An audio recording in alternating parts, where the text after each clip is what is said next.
Olá, meu irmão, minha irmã. Hoje, quinta-feira, dia 17, dia de Santo Inácio de Antioquia. Temos leituras lindas hoje para nós meditarmos.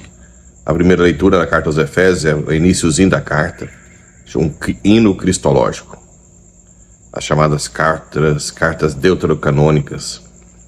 Enquanto São Paulo já estava bem maduro, né, já escrevia com mais ainda, com mais destreza, com mais espiritualidade, mais experiência.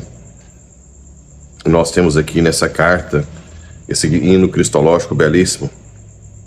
Bendito seja Deus, Pai de nosso Senhor Jesus Cristo. Ele nos abençoou com toda a bênção do seu Espírito, em virtude de nossa união com Cristo no céu.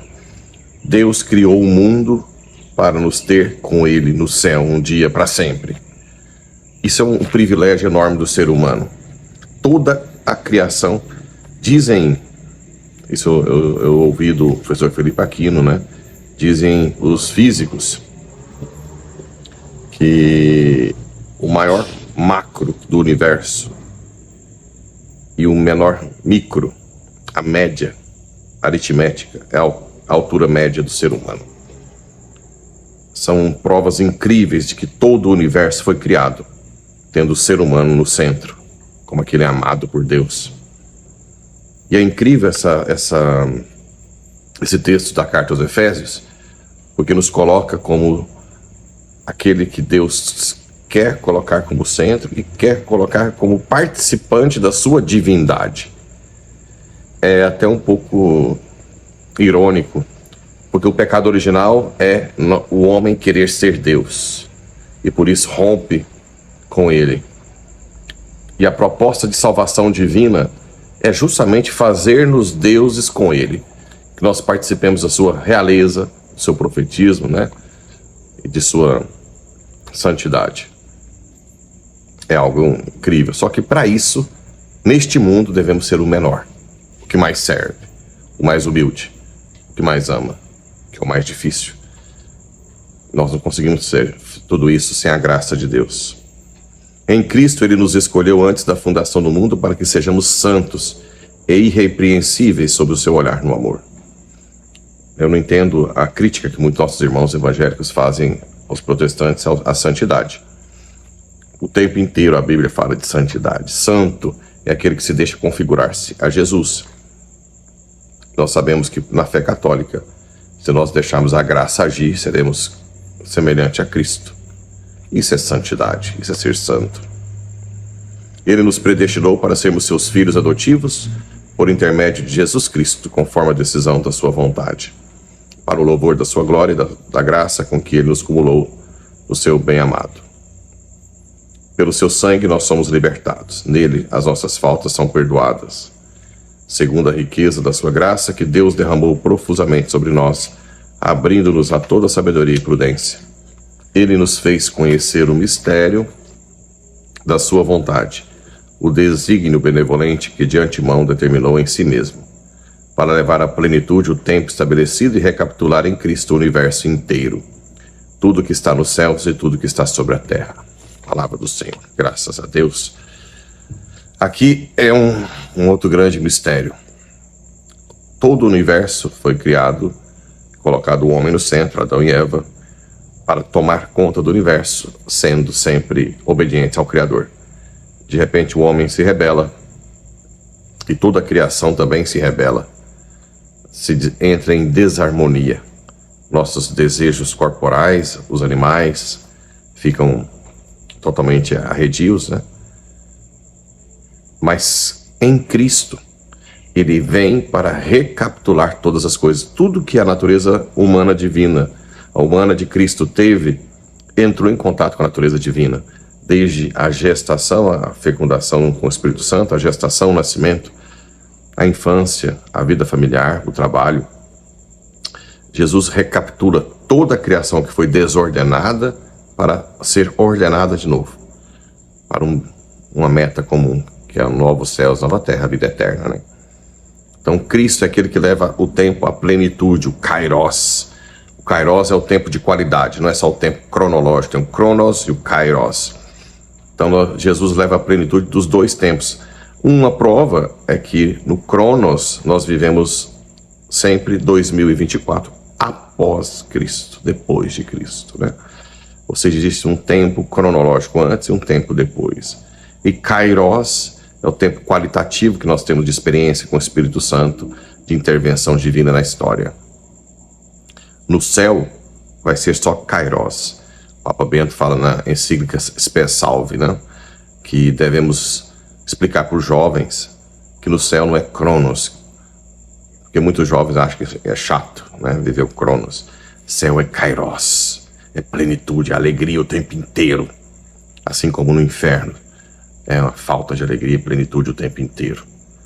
Então no céu é uma alegria inimaginável, nossos olhos nunca viram, nem ouvimos, né? É algo que não podemos imaginar.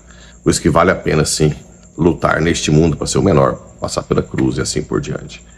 Viver a cruz a cada dia. E no Evangelho de hoje, a gente vê um texto.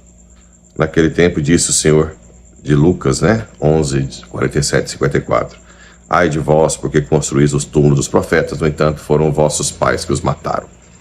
Com isso vós sois testemunhas e aprovais as obras de vossos pais, pois eles mataram os profetas e vós construís os túmulos.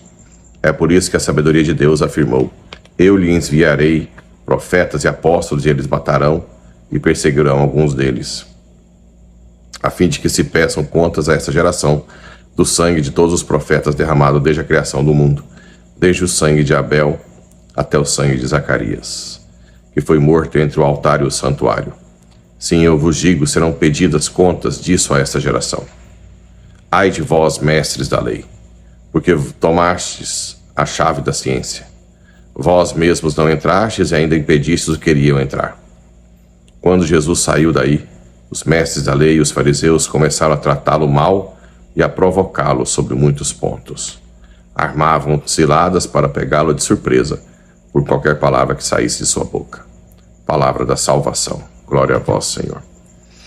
Bem, dentro desse projeto que a gente leu na carta aos Efésios, a gente vê que neste mundo jaz sob o jugo de Satanás, e todos aqueles que se voltam para ser de Deus são perseguidos, humilhados, mortos.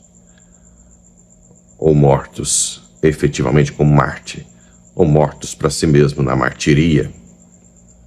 Mas aqui Deus está fazendo uma promessa de que Ele pedirá justiça a todos os injustiçados de Deus, desde Abel até o juízo final.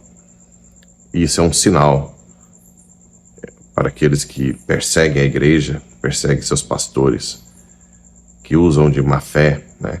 Hoje tem tantas pessoas que ficam denunciando padres que dizem a verdade. Sim, padres que dizem o que a doutrina da igreja diz, querem prejudicar, querem difamar, quantos criam calúnias. Cuidado, essas pessoas vão todas pagar.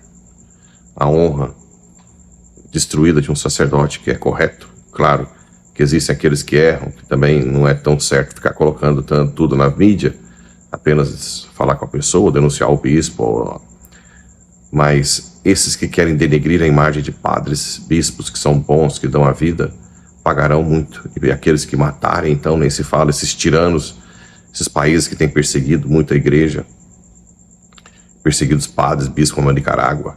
Ai daqueles, eu tenho pena de um cara desse, o que pagará por tudo que fazem, né? E cuidado, a morte pode ser da honra.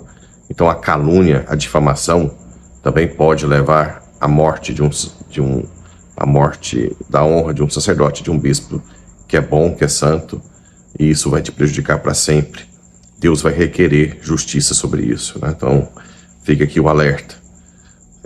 Tudo bem que a gente tem que corrigir, denunciar se tiver um erro grave para o bispo, até para a autoridade civil. Mas aqueles que são bons, aqueles padres e bispos que dão a vida, cuidado, não toquem, não difamem, né? Porque isso pode te levar à condenação, né?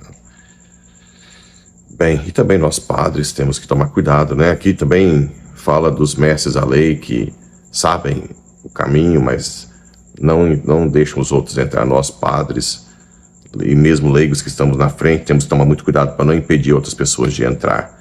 no caminho da santidade. Nós não podemos centralizar tudo em nós, sermos o centro de tudo, achar que somos os sabichões, os melhores, e impedir que outras pessoas cheguem e ocupem um espaço na igreja.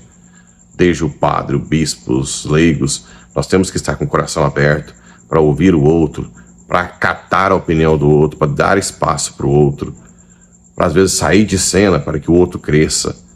Porque se nós também impedirmos outras pessoas de entrarmos e termos seu espaço na igreja, nós também vamos pagar por isso, é o que Jesus está dizendo. Então nós que estamos à frente, sejamos bem acolhedores, amáveis, que nós diminuamos, que Cristo aumente, e que Cristo aumente também no coração dos outros, também dos pecadores. Cuidado também quando a gente fica condenando muita pessoa que está no pecado grave, que acabou de entrar na igreja, mas que ainda não teve uma caminhada, e muitas vezes nós impedimos que ela chegue a ter uma conversão verdadeira, através da nossa calúnia, nossa apontar o dedo. Deixemos a pessoa ter o seu encontro com Jesus. Que Deus abençoe a todos.